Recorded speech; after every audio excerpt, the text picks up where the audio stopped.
Capital Sonoro. Capital Político.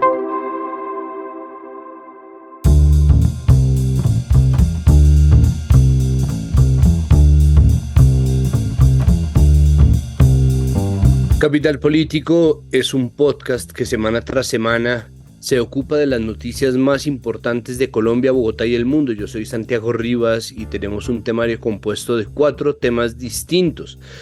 No vamos a hacer un repaso para iniciar, pero vamos a hablar de la audiencia en el Congreso, en donde varias feministas denunciaron amenazas y hostigamiento en su contra, la violencia política contra el feminismo que parece nacer desde el seno de del mismo gobierno, un gobierno progresista que ha tenido varios problemas con las distintas colectivas y movimientos. Después vamos a hablar sobre un tema verdaderamente intrigante, muy interesante, es decir, la pérdida de varias cédulas de ciudadanía de ciudadanos colombianos nacidos en el exterior, un tema intrigante sobre el cual Juan Pablo Conto hizo una entrevista. Después vamos a hablar sobre Henry Sanabria, comandante de la Policía de Colombia, que fue comandante de la policía en la ciudad de Cartagena. Se le ha criticado mucho por sus creencias últimamente a Sanabria. Nosotros hemos decidido mirar más a fondo sus acciones, porque nos parece que son muchas las conductas y muchas las formas en las cuales sus creencias, las de Sanabria, han interferido con un buen ejercicio de su cargo como comandante de la policía, y tenemos a Cartagena como un caso tipo. Y para terminar, vamos a hablar sobre la noticia internacional de este momento, y es la imputación de cargos en un juicio por crímenes que va a tener que enfrentar por primera vez en la historia un presidente de los Estados Unidos, en este caso el expresidente Donald Trump. Entonces, empecemos.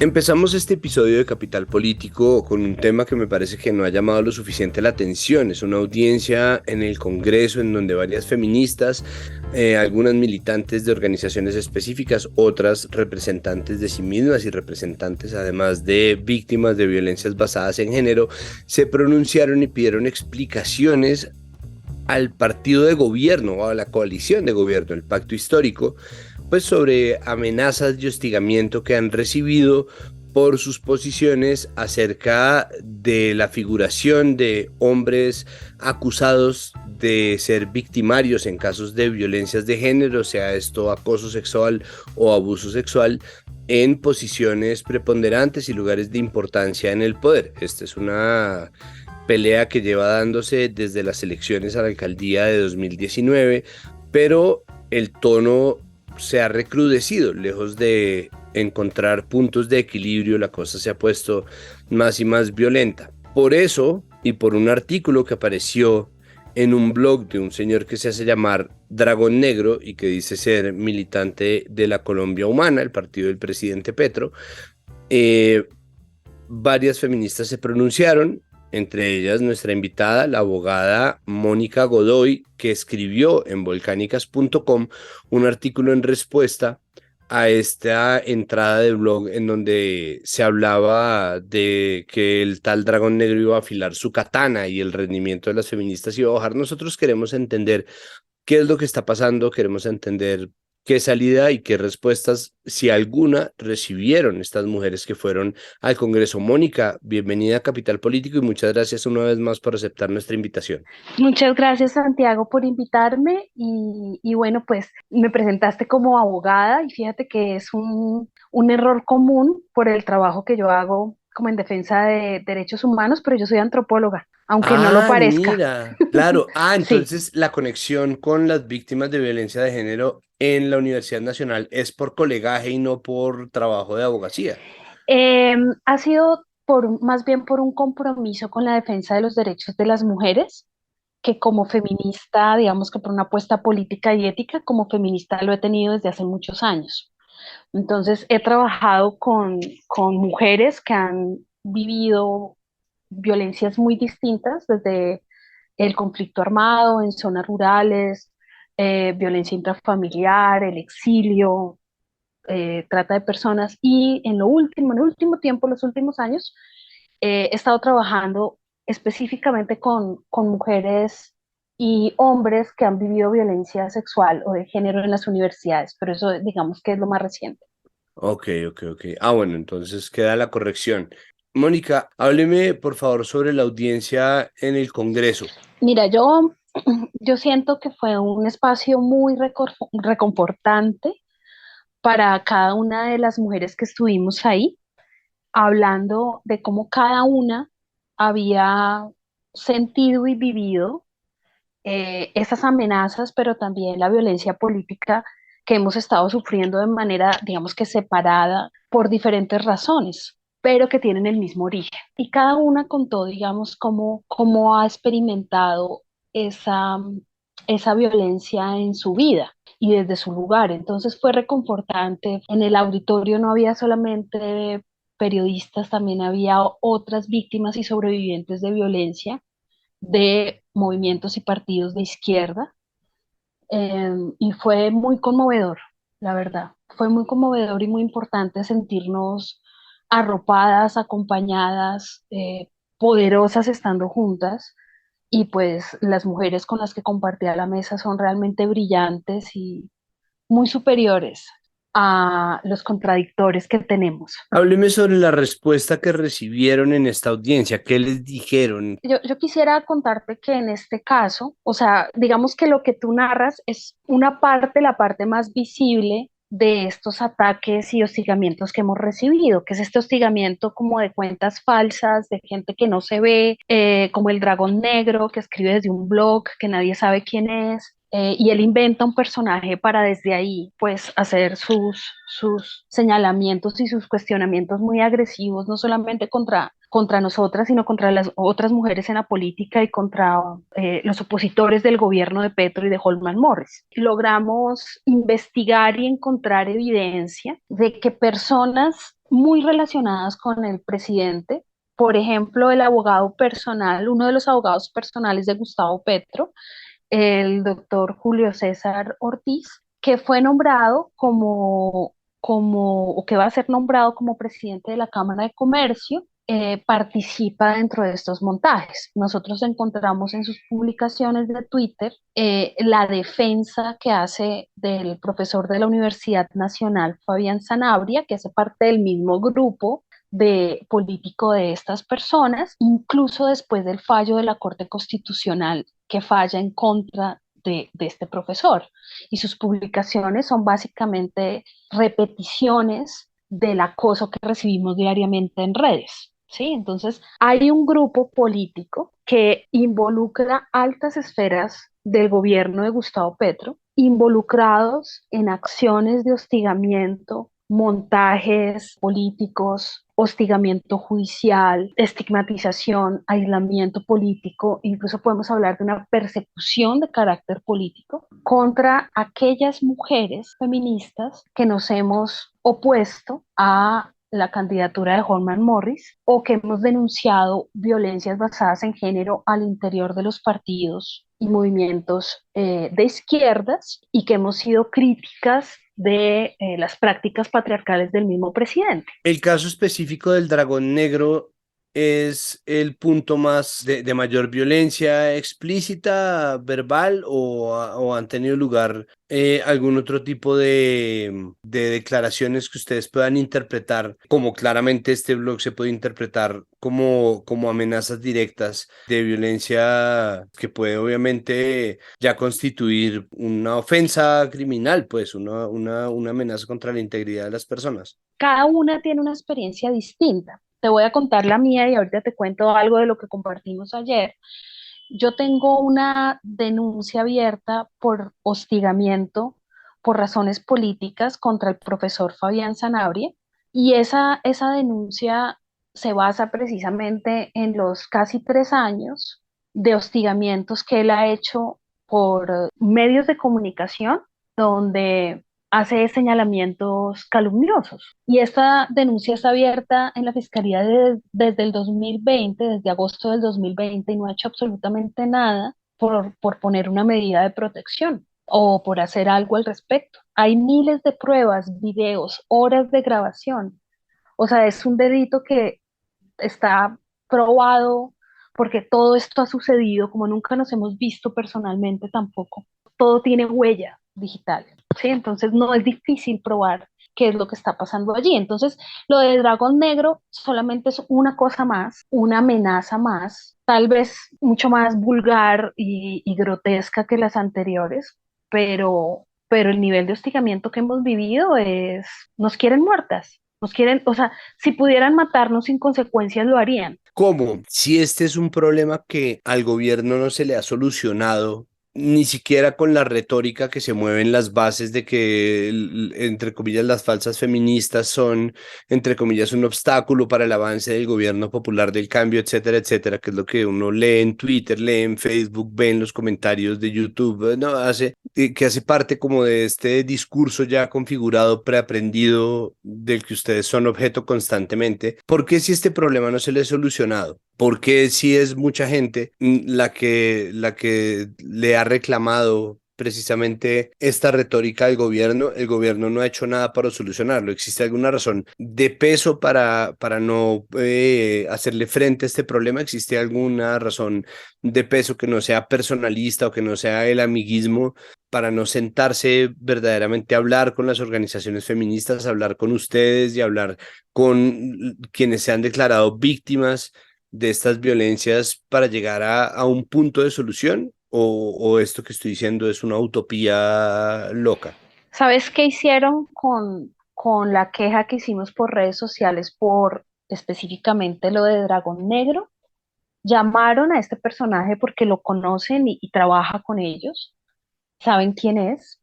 Se reunió con Carmen Anchuri, que es creo que la vicepresidenta de Colombia Humana. Al parecer, lo que alcanzamos nosotros a entender, porque nadie nos ha informado, en esa reunión ella lo disculpó, le dijo que era un error, que era normal, que esas cosas, pues, que era una cosa sin importancia, que escribiera ahí una disculpa, que dejara de atacarnos y escribiera una disculpa en su blog y ya, ¿sí? Y él hace un video donde nos dice que somos incapaces de entender una metáfora. Es decir, su video de disculpas nos vuelve a insultar, ¿sí? Diciendo que éramos muy brutas para entender que en realidad él no nos quería cortar con una espada cuando decía que estaba afilando su katana para vengarse, cortarnos y dejarnos una cicatriz que no se pudiera borrar con nada, que eso era realmente una metáfora del papel y la pluma. Yo soy docente, fui docente durante un tiempo de escritura y sé perfectamente que eso no es una metáfora porque pues tiene que haber un símil, algo que se parezca, no sé que tenga que ver una espada con el papel y su pluma, pero fue lo que él se inventó para salir del problema, ¿sí? Y estas personas, en vez de generar un puente de diálogo, en vez de llamar a las víctimas, a las personas que estábamos haciendo un reclamo por esto que estaba sucediendo, que nos sentimos ofendidas y escucharnos y decir, bueno, ustedes cómo se sentirían reparadas, ustedes qué quisieran que él hiciera, que pidiera una disculpa, una real disculpa, no eso que hicieron, que bajara esa nota de ese blog, que las conociera, que las escuchara, que se diera cuenta. No, se perdonaron entre ellos y colocaron un tuit donde nos etiquetaban, a mí no me etiquetan en nada, etiquetaron a Sara, a Juana, diciendo, ahí está la disculpa. O sea, mira, yo había tratado con gente ignorante, pero esto es un nivel no solamente de ignorancia, sino de acción con daño intencionado. Ni siquiera hablarnos para escucharnos, ni siquiera tomarse el trabajo de escuchar cómo nos sentíamos frente a esto y frente a todo lo que ha pasado. Entonces, si tú me dices que si nosotras estamos dispuestas al diálogo, por supuesto que hemos estado dispuestas al diálogo desde hace rato, pero es que uno no puede dialogar con gente que en realidad desde las más altas esferas piensa que tiene que desaparecernos de la esfera, desaparecernos simbólicamente o físicamente, vayan a saber, ¿sí? Desaparecernos del debate público. Bueno, muy bien. Pues Mónica, muchísimas gracias por aceptar nuestra invitación. Espero que sea apenas el arranque de un verdadero reconocimiento, pues, de estas violencias que no pueden seguir pasando, que tendrían que ser consideradas de plano como inaceptables, porque pues más allá del disenso y más allá incluso de los disensos emocionales, o sea, de la defensa de los amigos, tendría que existir un acuerdo acerca de lo inaceptable que resultan estas manifestaciones y pues bueno, usted sabe que tiene nuestros micrófonos abiertos para pues denunciar cualquier otro avance que ojalá sea solamente hipotético y no concreto ni real. Muchas gracias, Santiago, por el interés, por abrirme el espacio y también por escuchar algo que también es catarsis, ¿no? También viene del corazón y de la emoción.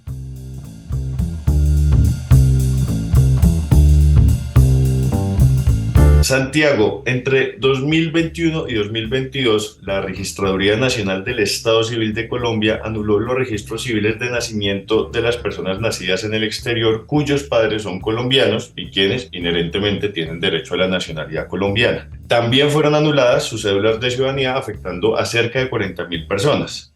Para entender qué fue lo que sucedió, las implicaciones de esto y las posibles soluciones o recomendaciones, vamos a conversar con María Fernanda Orozco, asesora de la Clínica Jurídica para Migrantes de la Universidad de los Andes y coautora del informe Ciudadanía Cancelada, Derechos Arrebatados, y con Andrés Besserer Rayas, doctorado en Ciencia Política de la Universidad de la Ciudad de Nueva York y coordinador del ya mencionado informe Ciudadanía Cancelada, Derechos Arrebatados. María Fernanda y Andrés, bienvenidos a Capital Político y gracias por aceptar la invitación. Al contrario, muchas gracias a ti. Muchas gracias, Juan Pablo, por la invitación. María Fernanda, ¿qué es ese proyecto denominado Revisión de Registros Civiles de Nacimiento Extemporáneos? ¿Qué había sucedido antes y de dónde surge esta iniciativa? Bueno, este proyecto está en cabeza de la Registraduría Nacional del Estado Civil. Lo que hemos conocido es que se trata de un proyecto precisamente de revisar posibles inconsistencias que hayan ocurrido al momento de realizar inscripciones extemporáneas. ¿Esto qué quiere decir? Personas que inscriben su nacimiento de superados 30 días posteriores a estos hechos, es decir, personas que luego de cumplir un mes de edad, pues sus padres o ellas mismas realizan esto. En este caso en específico, sobre todo, digamos, sin ser único por las cifras que se conocen, también hay referencia a aquellos casos que ocurrieron en el extranjero, es decir, nacimientos tanto ocurridos en Colombia como aquellos en el exterior, hijos de padres colombianos con derecho a la nacionalidad colombiana, digamos, en ambos casos, porque al parecer por algunos fraudes, o esto es lo que ha indicado la entidad, que pudieron existir sobre todo en lugares extranjeros o usados por personas nacidas en el exterior. Esto lleva, digamos, a la expedición de nuevas normas, entre ellas la Resolución 7300 de 2021, a partir de la cual entonces se realizan más de 200.000 revisiones de los registros extemporáneos de varias de las personas con derecho a la nacionalidad colombiana que habían obtenido ya su registro y su cédula, y pues esto justamente deriva en varios procesos administrativos que hoy llevan a la cancelación de más de 40.000 cédulas de personas colombianas. Andrés, ¿qué elementos contextuales hay que tener en cuenta y que hacen que este proyecto pueda ser problemático? Creo que hay varios elementos contextuales que son importantes. El primero es que hay que entender que la población, que Colombia hasta hace muy pocos años era un país netamente expulsor de migrantes. Es decir, mucha gente se vio desplazada por el conflicto armado y por la precariedad económica. Y el primer país receptor de colombianos fue Venezuela. La Constitución colombiana, asimismo, establece que los hijos de padres colombianos tienen derecho a la nacionalidad. Cuando suceden las múltiples crisis de Venezuela, que creo que todo el mundo conoce, muchos de los migrantes que llegan a Colombia tienen derecho a la nacionalidad colombiana y que son hijos de ya una vez desplazados y ellos a su vez fueron desplazados de ahí. Eso creo que es muy importante. Digamos, son de alguna manera las personas que fueron privadas arbitrariamente de su nacionalidad son dos veces víctimas o retratan quizá tres veces, 3 grados de victimización en el desplazamiento forzado y en la recepción del Estado. Porque hay otra cosa que ustedes mencionan en el informe de la dificultad del registro en Venezuela, Mercho, ahí como que igual hay una claridad o una tendencia ahí a la hora de ese registro de nacimiento, ¿no? Bueno, digamos que para sumar a lo que venía diciendo Andrés, hay un elemento también de contexto que toma gran peso. Venezuela se encuentra en una situación humanitaria compleja que ha llevado a que en los últimos 8 años precisamente estas personas a las que se refería Andrés estén retornando a Colombia. Resulta que estas personas que nacieron En Venezuela, para poder realizar el registro extemporáneo en Colombia, la inscripción extemporánea de nacimiento, para ser más precisa, se les exige como un documento antecedente no solo probar que digamos, son hijas de padres o madre colombiana, sino que tienen que tener el acta de nacimiento venezolana apostillada, y solo si eso no es posible, es, digamos, viable presentar 2 testigos que den cuenta del nacimiento. Sin embargo, en Colombia, y ha sido una práctica durante los últimos años, lastimosamente, la Registraduría Nacional del Estado Civil se ha negado a inscribir en muchos de los casos a las personas con 2 testigos, desconociendo que es básicamente imposible obtener la apostilla en Venezuela. Esto ya ha sido, de hecho, reconocido por la Corte Constitucional como un hecho notorio. ¿Por qué? Porque realizarlo de forma presencial supone en muchos casos riesgos para la vida, para la libertad, para la seguridad, para la dignidad humana de personas que están huyendo de una situación humanitaria compleja en este estado. Entonces, retornar no es una posibilidad para realizarlo, pero incluso si fuera posible, digamos, los altos niveles de corrupción también han demostrado largos plazos y costos que no es dable, digamos, suplir para el común de las personas. Y esto no es posible en Colombia. Recordemos que hasta hace poco se han retomado, digamos, las relaciones entre los estados colombiano y venezolano. Entonces, pues, durante mucho tiempo no fue posible ni siquiera acceder a servicios consulares. Actualmente ni siquiera se está prestando tampoco este servicio, y realizarlo de forma virtual no es posible, porque aunque existe una página a la que hace referencia la Registraduría Nacional Colombiana donde supuestamente se podría realizar este trámite, se ha logrado probar que no es satisfactorio. La página presenta múltiples fallas y en última instancia debe acudirse presencialmente por la apostilla, lo que nos vuelve a poner o a situar en el lugar de es imposible acudir a un estado donde se vulneran derechos humanos a reclamar esto. ¿Y cuáles son los efectos o las consecuencias que ha tenido esto? Lo que encontramos en el mapeo de los efectos es que la privación arbitraria de la nacionalidad genera un daño multicausal y prevenible. ¿Qué significa multicausal?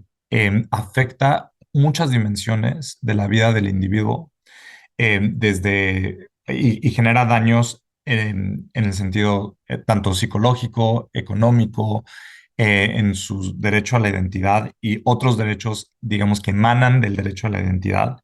Y más allá de eso, detectamos también que se ven afectada su familia en algo que los sociólogos llaman y que nosotros también hemos utilizado, el efecto derrame. Es decir, que tú, si bien se anuló los documentos de un individuo, esa persona puede ser jefa de familia y sus hijos, digamos, sufren los daños ocasionados por la pérdida de ese documento. Precisamente, ahondando un poco en esa última parte, ¿varían los efectos que tiene esto según el perfil de la persona o hay, digamos, un hilo conductor entre los distintos testimonios a los que ustedes accedieron? Los efectos pueden ser transversales. Vemos efectos a nivel personal, vemos efectos a nivel familiar y por supuesto los vemos también a nivel social. Lo que más toca, digamos, a los individuos es sus propias consecuencias o aquellas de su núcleo más cercano, como pueden ser hijos, como pueden ser parejas, incluso hermanos y padres. Y si bien hay diferencias, encontramos muchas similitudes en ellas. Entonces, sí, es cierto que hay algunas personas que, dependiendo de su nivel de educación, el tipo de contrato que tenían, etcétera, pues pueden sufrir de una u otra manera, recurrir a ciertos, por ejemplo, ahorros o no hacerlo para continuar sobreviviendo, pero hay siempre algún impacto, digamos, negativo y que se genera, y es algo que llamamos el efecto derrame sobre aquellos seres más cercanos. Digamos que los efectos, por supuesto, varían porque estamos hablando, pues, de sujetos que no tienen las mismas situaciones de vida, pero a todos absolutamente se les niega la posibilidad de identificarse o de contar con un documento válido para relacionarse no solo con el Estado, y eso lo debemos como recalcar, sino con otros individuos dentro de la sociedad o personas, entre ellas empresas también. Entonces pasan de un momento a otro a tener la posibilidad de desarrollar la vida que estaban teniendo durante los últimos años. En este informe ponen ustedes una serie de recomendaciones para subsanar o intentar solucionar esta problemática. No sé si nos puede mencionar alguna de ellas y María Fernanda también si quiere aportar al respecto, pues bienvenida. Sí, claro que sí.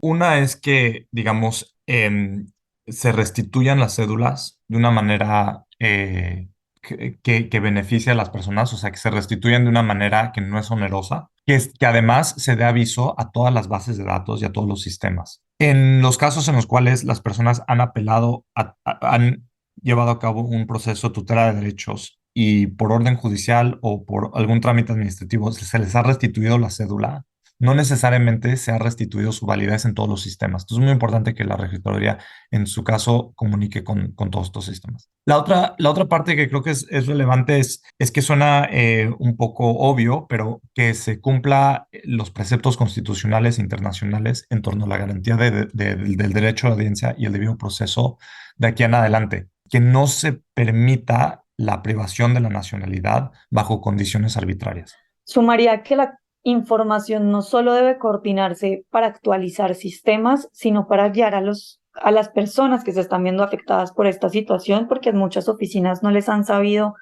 dar razón de por qué se dio esta situación, qué pueden hacer al respecto, y pues también es un derecho de los ciudadanos conocerlo. Y finalmente, y creo que este informe le apunta a sensibilizar tanto comunidad como autoridades. En esa sensibilización de autoridades es necesario que exista claridad sobre la responsabilidad.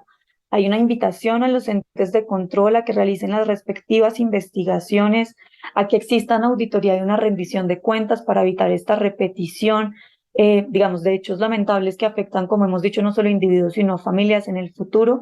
Entonces, establecer una clara responsabilidad nos parece también fundamental. María Fernanda y Andrés, muchísimas gracias por acompañarnos en Capital Político. Siempre aquí las puertas abiertas y espero que volvamos a conversar. Muchas gracias, Juan Pablo, por el espacio y por el interés también en este informe. Muchas gracias por la invitación, Juan Pablo.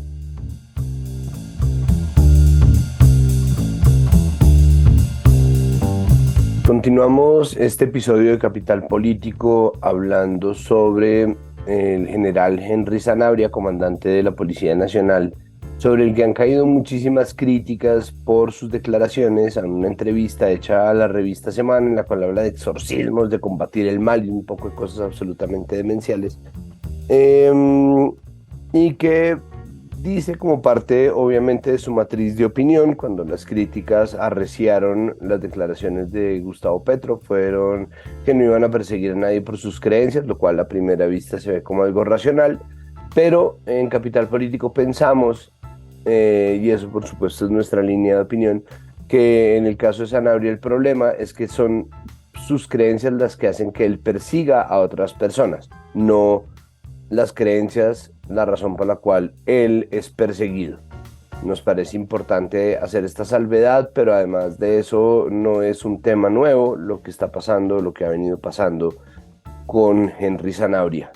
Y queremos mostrar una faceta sobre la cual Santiago Vargas Acevedo, columnista del Tiempo, ya había hablado, sobre la cual nosotros ya habíamos estado hablando, sobre la cual tuve la oportunidad de hablar también en el programa el lunes, un programa de televisión en la Franja Mesa Capital, y es el paso de Henry Sanabria como comandante de la policía de Cartagena.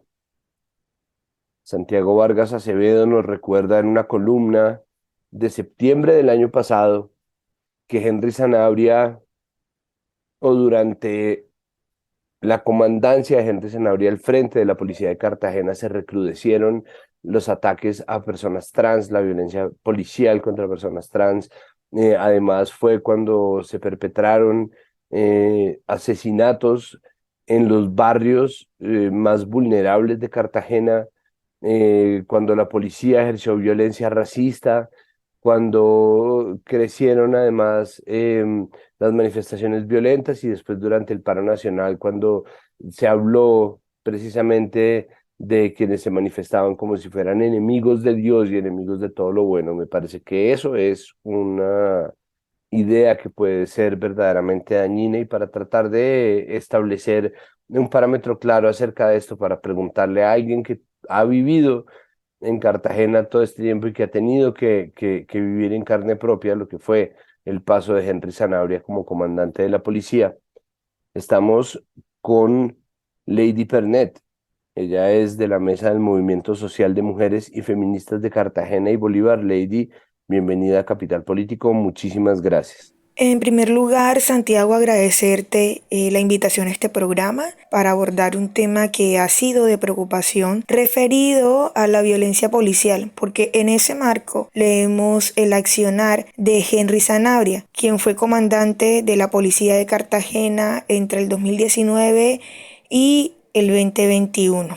Hábleme por favor del paso de Henry Sanabria como comandante de la policía de Cartagena. ¿Qué deja? ¿Qué panorama dejó? Lo primero es decir que durante la pandemia, que sabemos que fue un periodo donde se incrementó la violencia policial, pues porque esta institución empezó a tener todo el control del espacio público. Allí hubo un ejercicio desproporcionado de violencia que era leída como una medida preventiva, pero realmente encubrió una serie de actos totalmente ilegales por parte de la policía. En Cartagena, de manera particular, por lo menos 6 jóvenes negros fueron asesinados por la policía. Y estos asesinatos, además de no tener un trámite debido por parte de esta institución, fueron totalmente justificados por Henry Sanabria. Además, contra las mujeres trans fue profundamente lesivo. De esto ya ha habido denuncias de Caribe Afirmativo y otros colectivos de la ciudad. Caribe Afirmativo ha planteado públicamente cómo Sanabria avalaba esta violencia. Y hay que decir que esta legitimación también va adquiriendo formas de una política institucional, estando él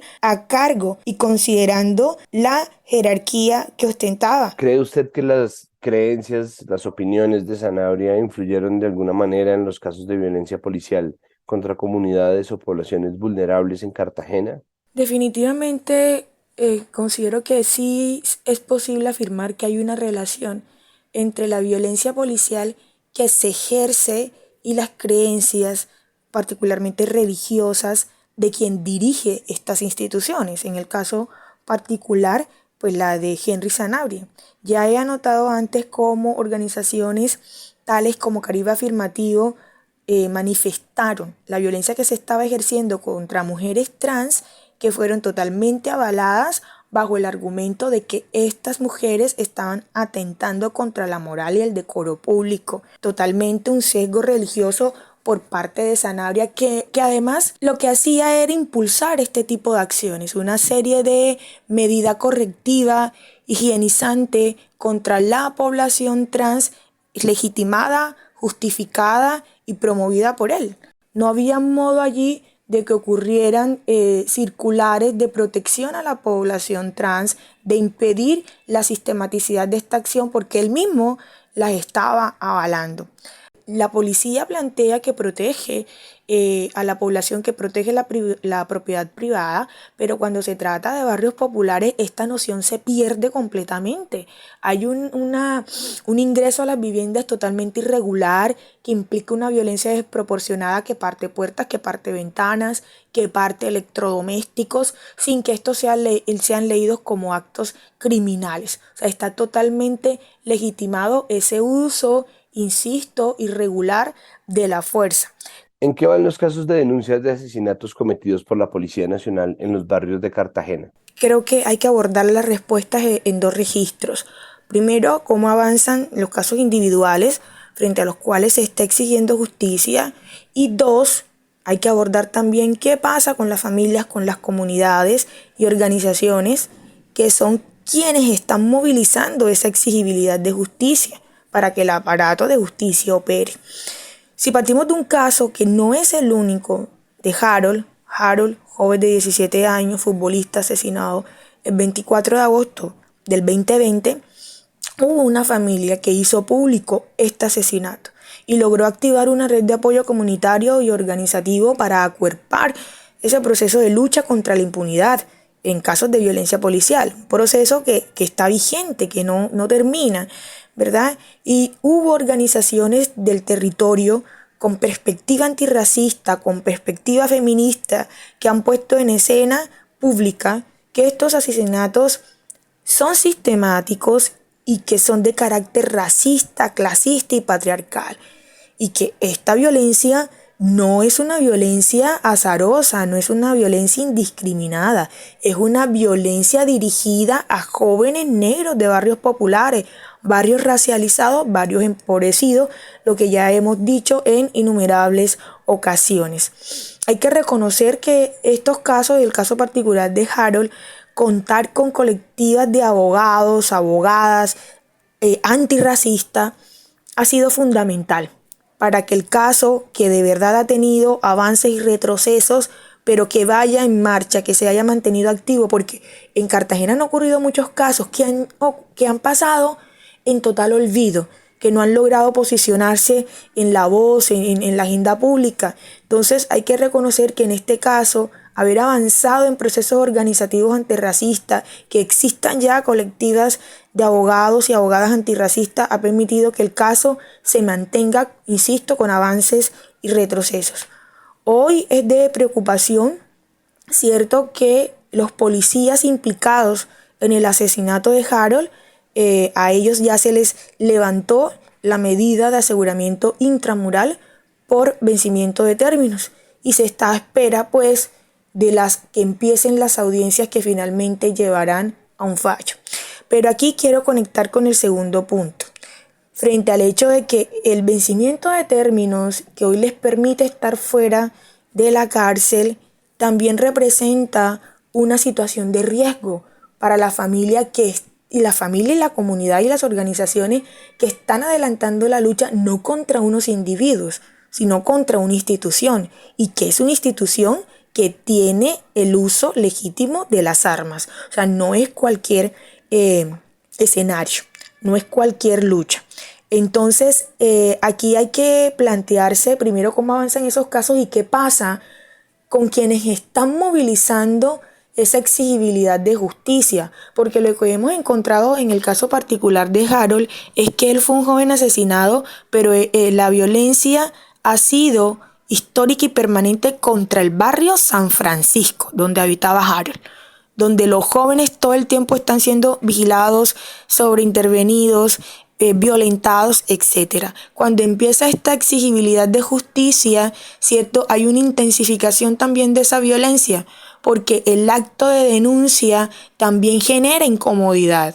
Ese acto de poder confrontar, cuestionar a una institución que pasa siempre sin cuestionamiento, diciéndole que es una institución criminal, que es una institución homicida.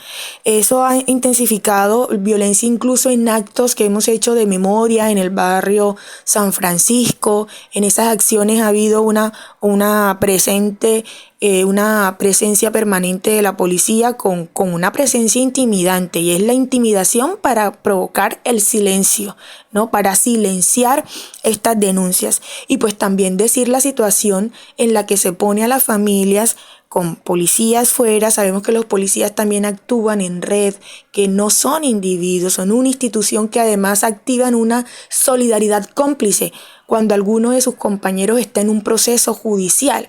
Y como sabe que muchos son o potencialmente son agresores, son violadores de derechos humanos, se arropan entre sí y empiezan a activar formas explícitas y sutiles de violencia contra las familias denunciantes, contra las comunidades denunciantes. Yo creo que este programa también debe ser una oportunidad cuando nos preguntan en qué van los casos, además de decir en qué va el caso judicial, es en qué va el caso socialmente, porque hay familias y comunidades en riesgo por denunciar estas violencias. Y la protección de las familias y también de quienes fungen como testigos, testigas, entra a ser totalmente agenciada por las organizaciones sociales, porque las instituciones no responden a estas exigencias también de proteger a las familias que están hoy exigiendo justicia, que están luchando contra la impunidad. Y hay otros casos como el de Martín Elías, por ejemplo, que avanzan de manera muy lenta, y los otros ni siquiera se habla de esos casos. Un silencio institucional, y debo decir también muchas veces social, que normaliza y legitima esta violencia. Entonces hay que preguntarnos qué está pasando con las familias, qué está pasando con el aparato de justicia, porque todo es un conjunto.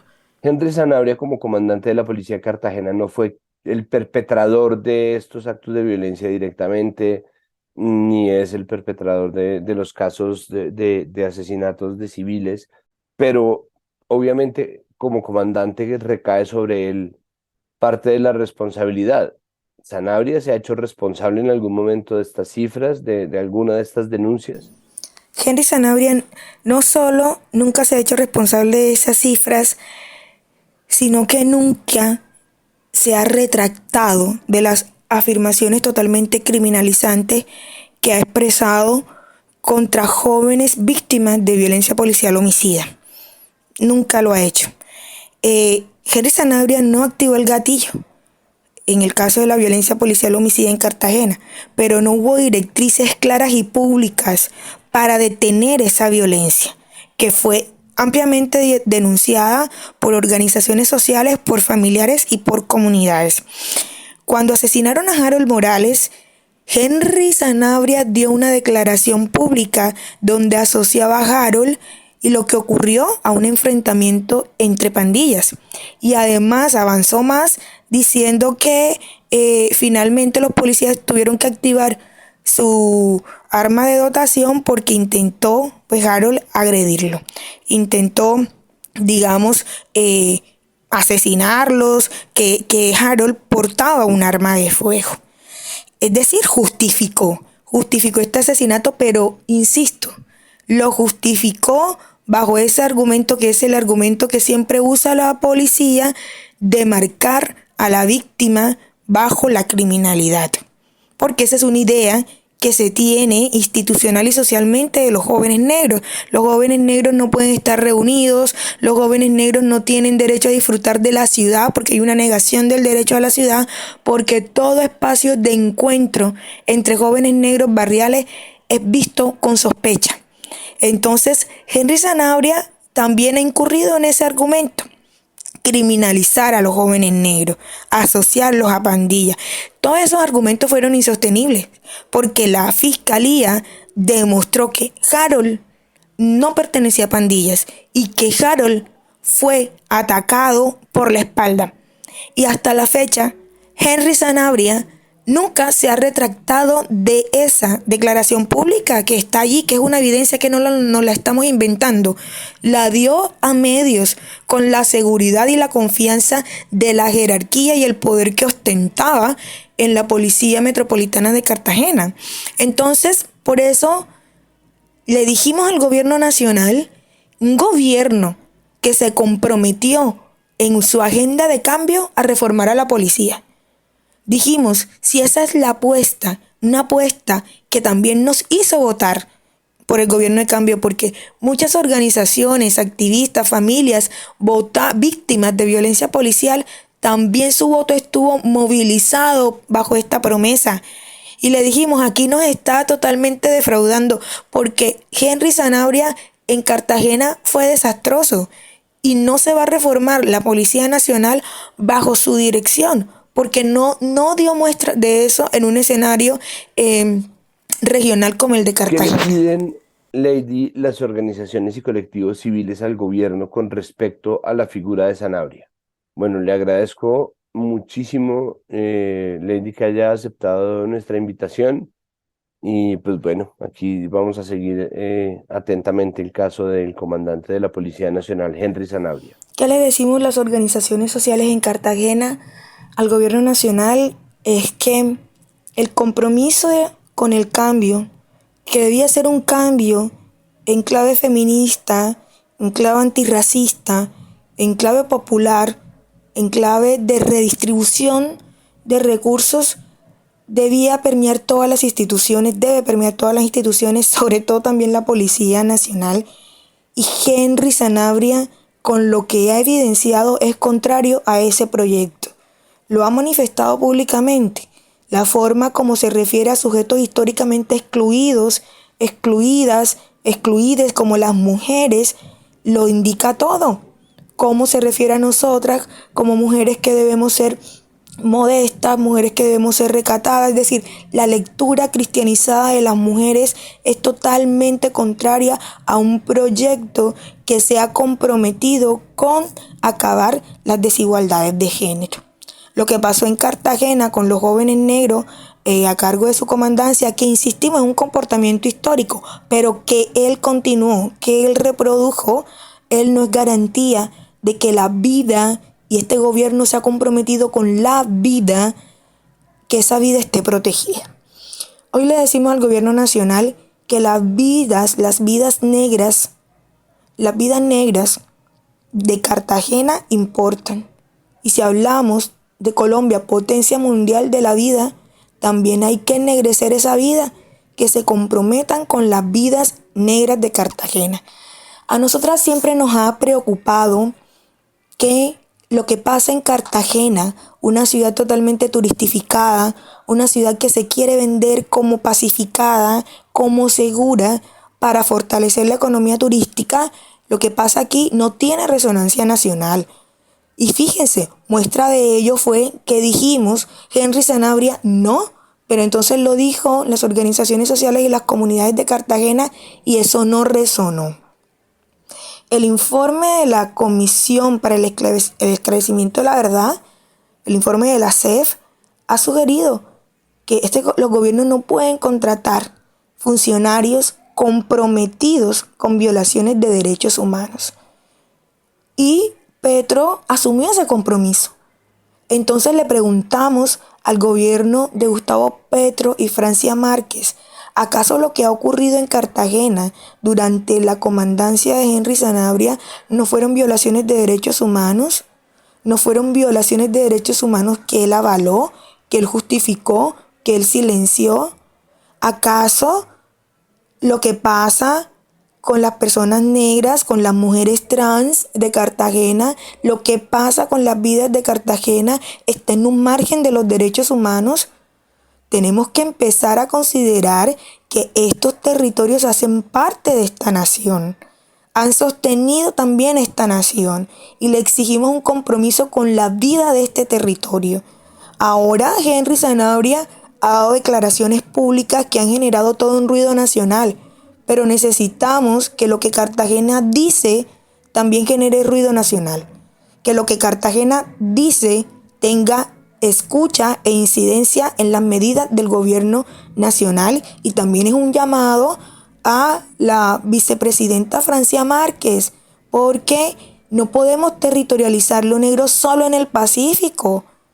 En Cartagena habitamos históricamente personas negras con una violencia estructural y sistemática, personas que día a día están empobrecidas y muriendo de hambre, que están empobrecidas y muriendo por la violencia policial, que están empobrecidas y muriendo porque están excluidas del sistema educativo, del sistema de educación superior. Miren lo que ocurrió nomás con las escuelas de Cartagena, que hace poco empezaron clases y en las escuelas públicas van personas negras. Y esos mismos jóvenes que van a esas escuelas públicas habitan barrios donde la policía violenta. Necesitamos que la vida de Cartagena tenga un lugar de importancia en ese proyecto de Colombia, potencia mundial de la vida.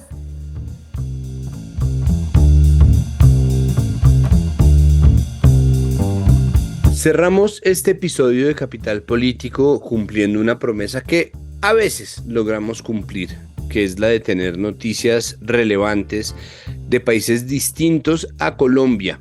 Y esta vez, pues, no hay de otra, porque resulta que por primera vez en toda la historia de Estados Unidos, uno de sus expresidentes va a enfrentar cargos en una corte penal. Ayer jueves, lo estamos grabando el viernes por la tarde, ayer jueves en horas de la tarde se dio a conocer a través del New York Times y de muchos otros medios de comunicación que aparentemente el jurado de Manhattan encargado del caso de los pagos de silenciamiento hechos a la estrella porno Stormy Daniels por parte de Donald Trump y diferidos, y ahí está el crimen, como parte de sus gastos de campaña, ¿no?, ocultos dentro de pagos hechos por quien fuera su abogado Michael Cohen, van efectivamente a convertirse en un juicio contra este expresidente de los Estados Unidos. Para tratar de entender las implicaciones de este hecho, se encuentra con nosotros Sandra Borda, politóloga internacionalista y profesora universitaria, que además tiene su propio podcast, Buceando en el Naufragio. Sandra, bienvenida a Capital Político una vez más. Muchísimas gracias por aceptar esta invitación. Hola Santiago, no, un gusto. Mil gracias por la invitación. Necesito que me ayude a dimensionar un poco la magnitud de esta noticia, del hecho de que Donald Trump, después de mucho tiempo de estar amenazado, ¿no? de estar acorralado en muchos frentes por la justicia en Estados Unidos, finalmente vaya a enfrentar, de todas las cosas que se le están investigando, al menos un juicio. Sí, y diría yo el menos relevante para su futuro político, porque si usted mira los otros procesos judiciales que se le están adelantando son por cosas gravísimas, digamos, por haber sido el líder intelectual y casi de facto de la toma del Capitolio el 6 de enero por parte de todos estos republicanos radicales. Y también por haber tratado de alterar los resultados electorales de la contienda en noviembre en distintos estados. Tiene un cargo por eso en Georgia y varias investigaciones abiertas en otros estados. Entonces, digamos, con todos los desastres que hizo en materia de debilitar la democracia estadounidense, pues fíjese, está ahora respondiendo al inicio de un proceso judicial y una acusación por cuenta de una cosa que es un poco paradójica, porque fíjese, todavía no se han presentado los cargos. El fiscal de distrito de Manhattan, que es la persona encargada de la investigación y de la acusación, va a hacer públicos los cargos y se los va a entregar, porque por ley es necesario hacerlo así, a la defensa de Trump el día en que se haga realidad la orden de captura, ¿no? Que es al parecer, por lo que están negociando, todo indica que va a ser el martes de nuestra Semana Santa, y ahí sabremos realmente cuáles son los cargos. Lo único que sabemos por ahora es que hay un cargo por llamar equivocadamente la utilización de los fondos en sus cuentas empresariales. O sea, en ninguna parte aparece un rubro de haberle pagado a una estrella de porno para que se mantenga callada, que no sabe uno cómo se puede bautizar ese rubro, pero no está. Entonces, claramente la plata salió y no aparece registrada en las cuentas empresariales. Y el otro cargo, como usted lo estaba sugiriendo, es el que tiene que ver con la utilización eventual de esa plata, si es que hacen ese cargo, ¿no? La utilización eventual de esos $130,000 para un objetivo de campaña. Pues, ¿por qué? Porque la razón por la que le pagaron a Stormy Daniels para que se quedara callada era justamente porque no querían que afectara negativamente su campaña a la presidencia. Pero estamos por ver los cargos. Eso hasta ahora, digamos, está vinculado con la investigación que estaba haciendo el fiscal Bragg, pero vamos a ver qué otros cargos le van a imputar. De eso sabremos la próxima semana. ¿Qué tan probable es que haya finalmente justicia? Creo que hay una historia, nunca antes ha pasado con un expresidente, que ya es mucho, pero sí existe un historial en la justicia estadounidense de favorecer a figuras poderosas como Al Capone, que fue apresado por un asunto de impuestos y nunca jamás por tráfico de alcohol en los tiempos de la prohibición, así como fue declarado inocente O.J. Simpson porque era uno de los jugadores de fútbol americano más famosos de la historia del fútbol americano, en un juicio en donde parecía que todo estaba ahí, ¿no? Las pruebas sí estaba puesto. Entonces la justicia norteamericana sí es bastante deferente con las figuras famosas, con las celebridades, con las figuras de poder. ¿Qué tantas chances existen realmente de que se surta un proceso judicial con justicia, con una condena contra Donald Trump?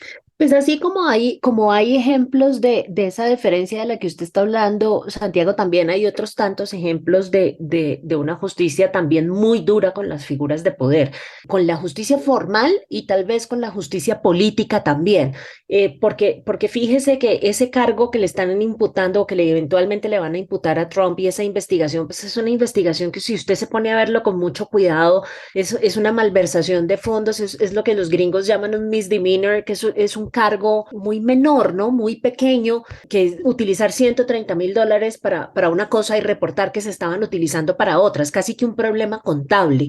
Pero pues obviamente para nadie es un secreto que, como en el ejemplo de Al Capone, aquí lo que interesa es básicamente, uno, hacer responsable a Trump, no solamente de ese delito, sino, digamos, de todas las faltas políticas que cometió mientras fue presidente.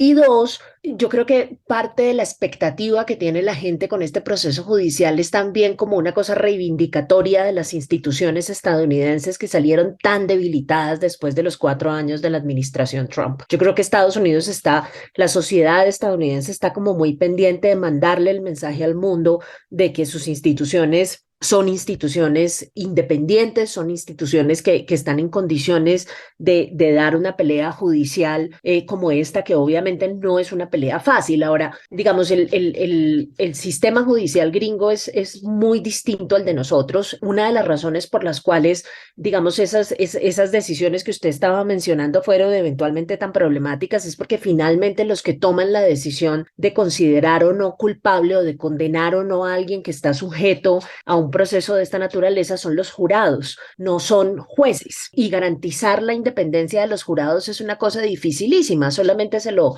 pongo de la siguiente manera.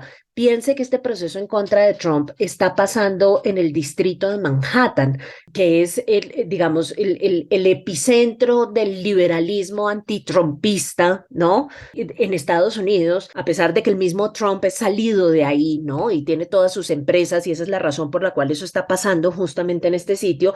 Pero parte de lo que seguramente va a arguir la defensa de Trump es que la figura política de Trump no tiene ningún chance de ganar un juicio con un jurado de esa naturaleza. Digamos, no se van a poder conseguir un jurado que esté totalmente despojado de sesgos políticos, y muy seguramente en un lugar como ese el sesgo político va a ir en contra de Trump. Hay antecedentes de defensas que han pedido que justamente para evitar esos problemas se cambie de jurisdicción y se hagan los juicios en otros lugares, ¿no? Entonces, vamos a ver qué pasa, pero sí, ciertamente es un sistema que tiene unos problemas inmensos y que totalmente, de acuerdo con usted, va a estar a prueba en este que probablemente va a ser el proceso más importante de esta época de la historia de Estados Unidos. Hace una semana, el martes de la semana pasada, Trump había anunciado que ese día, no, el fin de semana anterior, había anunciado que el martes de la semana pasada iba a ser arrestado, ¿no? Él se puso a jugar como Solo falló con el día.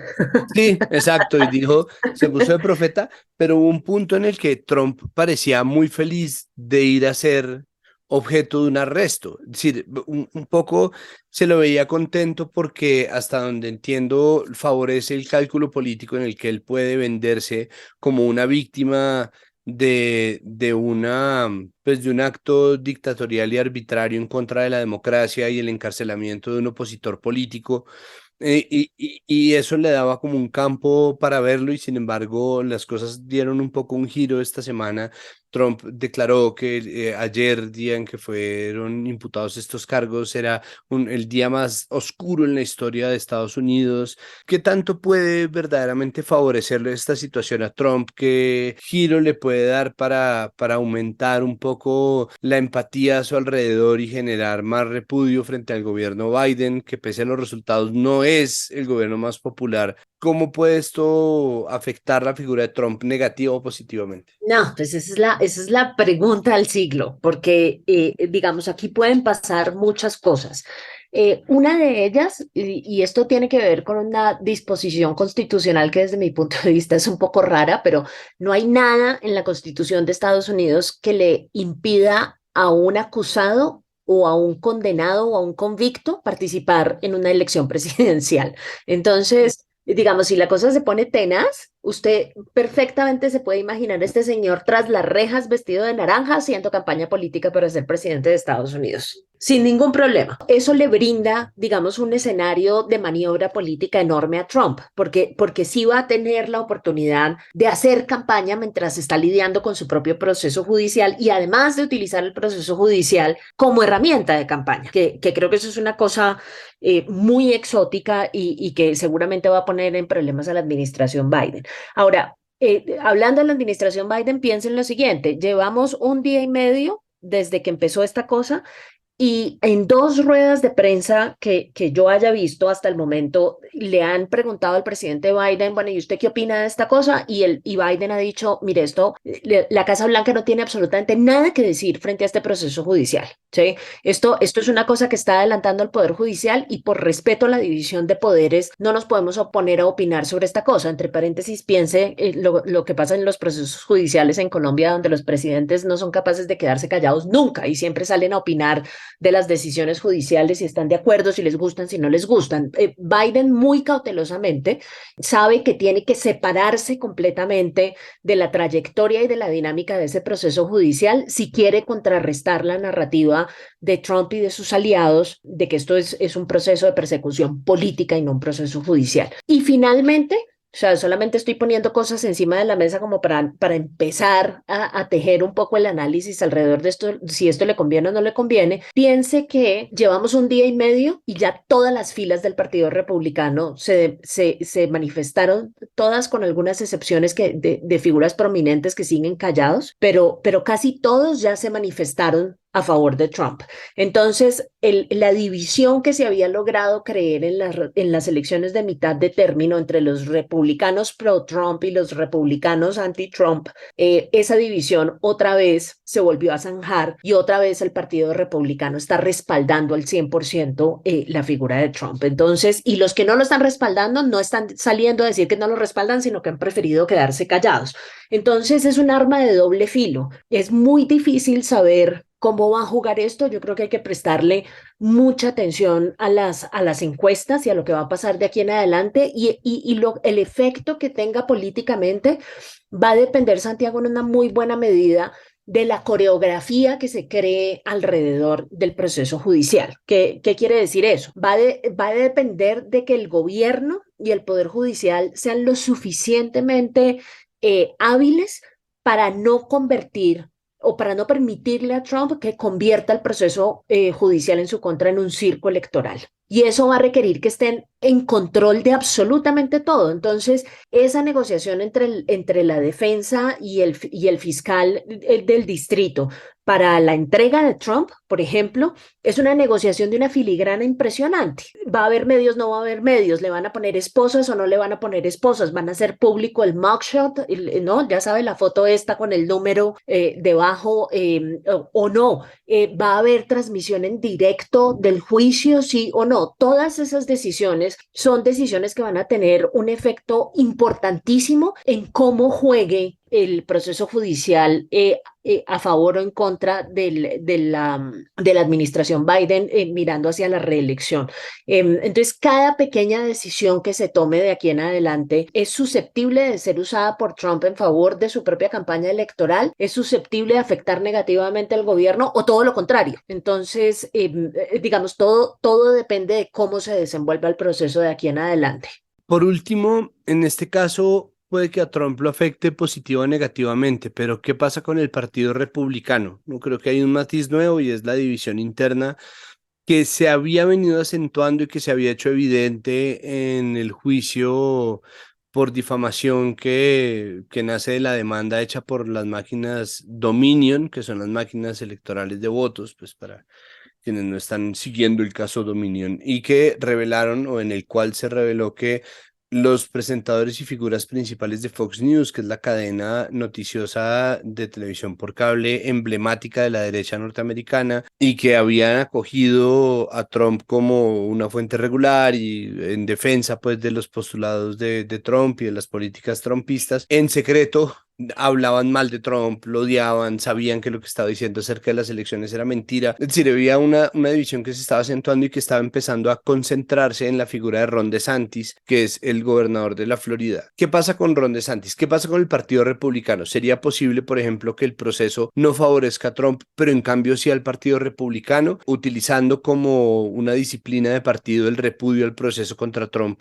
Si este surtiera efecto, eso pudiera catapultar más aún la figura de Ron DeSantis DeSantis como una figura de reivindicación de este partido republicano, entre comillas, herido por cualquier cosa que surta el juicio contra Trump? Pues de nuevo, Santiago, yo creo que esto va a depender muchísimo de la estrategia que tenga el fiscal de distrito para buscar la condena de Trump. Porque si después de un rato este proceso judicial empieza a lucir como una cosa, y perdóneme el coloquialismo, pegada con babas, entonces vamos a tener un problema grave porque no solamente se van a reducir las posibilidades de que lo condenen, y el peor escenario para los demócratas es que Trump salga reivindicado de este proceso judicial.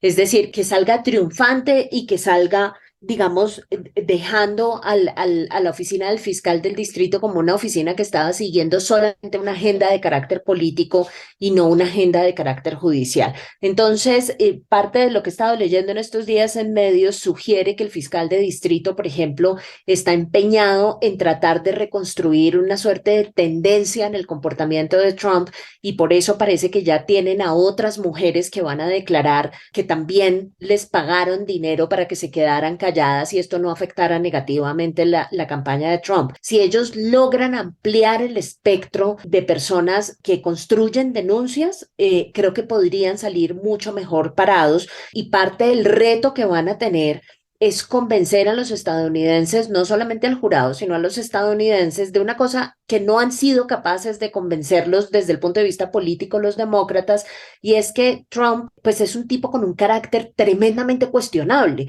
y que ha cometido, digamos, delitos, y que eso no es ni de cerca el modelo de liderazgo en el que se ha basado la política estadounidense.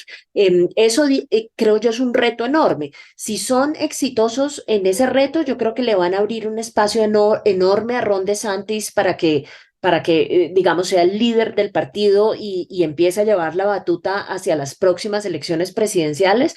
Pero si no logran hacerlo, no solamente no van a lograr cambiar la percepción que tiene la sociedad estadounidense de quién es Donald Trump y qué tipo de carácter y qué tipo de valores tiene, sino que adicionalmente lo van a terminar convirtiendo en una víctima de una persecución política, y ese es el peor escenario de todos, porque creo que con un escenario de esa naturaleza es casi seguro que Donald Trump será el próximo presidente de Estados Unidos. Pues bueno, queda la cosa todavía muy incierta. Ayer había un clima entre los medios de comunicación progresistas, los comediantes, la gente, no solamente votantes demócratas, sino votantes abiertamente progresistas, lo que llaman liberales en Estados Unidos, que nada tienen que ver con los liberales de acá. De celebración, ¿no? Salían tomándose vinos, pero bueno, la verdad es que esto está... Los liberales de acá no tienen nada que ver con los liberales de ninguna parte del mundo, ni con el liberalismo en sí mismo, punto. Sí, ni con la definición del diccionario de liberal, o sea, nada.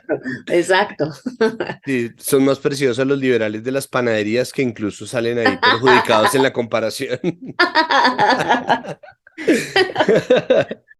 Pues bueno, Sandra, vamos a seguir viendo como si fuera un espectáculo deportivo, que un poco lo es, pues este proceso judicial, que seguramente va a ser un excelente programa de televisión, como ya lo han sabido hacer tantas otras cosas, incluyendo, por ejemplo, las transmisiones del comité investigador de la insurrección del 6 de enero. Pues bueno, ahí sí, hay quien ve el Super Bowl, hay quien ve esto. Nosotros vamos a estar muy pendientes y espero que podamos volver a encontrarnos para hablar sobre lo que vaya pasando en el proceso contra Donald Trump. Muchísimas gracias por aceptar la invitación. No, muchas gracias. De lo que nunca nos podremos quejar es de lo bien que producen entretenimiento los gringos. Gracias, eso sí. Chao. Y hasta aquí llega este episodio de Capital Político. Recuerden que todo lo que ocurre en Capital Sonoro se hace gracias al arduo trabajo de nuestro editor Cian León Bernardo González, de nuestro periodista investigador Juan Pablo Conto y de nuestra productora general María Alejandra Cuestas. Recuerden también que esto es comunicación pública. Si ustedes quieren financiar un proyecto independiente, háganlo, nos parece fantástico. Nosotros no tenemos un Patreon, un mecenazgo, un link de suscripciones, nada de ello, porque somos financiados con recursos públicos. Pero lo que sí les pedimos es que si les gusta, si sienten que aprenden algo, si este podcast les da herramientas para interpretar la realidad, por favor recomiéndennos con su familia, recomiéndennos en sus redes sociales, recomiéndennos con sus amigos y por favor, si la plataforma en la cual ustedes escuchan Capital Político tiene la posibilidad de calificar los podcasts, pues por favor les pedimos que nos den una calificación. Si es buena, tanto mejor. Si no, pues obviamente sabremos entender. Comentarios, PQRs y todo eso recibimos en nuestras redes sociales. Somos @Canal Capital y yo personalmente soy @Rivas_Santiago. Hasta aquí este episodio. Nos oímos la próxima semana. Que disfruten y muchísimas gracias por su audiencia. Capital Sonoro.